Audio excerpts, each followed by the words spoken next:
Ano ang best practices sa pagtitipid? 1. Gumawa ng malinaw na budget at sundin ito ng mahigpit. 2. Maglaan ng bahagi ng kita para sa ipon bago gumastos. 3. Iwasan ang impulsive buying at pagbilhin lamang ang talagang kailangan. 4. Gumamit ng cash imbes na credit card upang maiwasan ang utang. 5. Hanapin ang pinakamurang alternatibo nang hindi isinasakripisyo ang kalidad. 6. Magtipid sa kuryente at tubig upang bumaba ang buwanang bayarin. 7. Magluto sa bahay imbes na kumain sa labas para makatipid ng malaki. 8. Iwasan ang mga bisyo tulad ng paninigarilyo at labis na pagbili ng kape.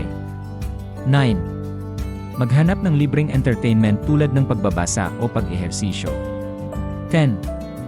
Gamitin ang rewards points o discount coupons kapag namimili. 11. Magtabi ng emergency fund para maiwasan ang pangungutang. 12. Mamili sa mga sale at promo pero siguraduhin hindi bibili ng sobra. 13. Iwasan ang madalas na pagpapalit ng gadgets o luho.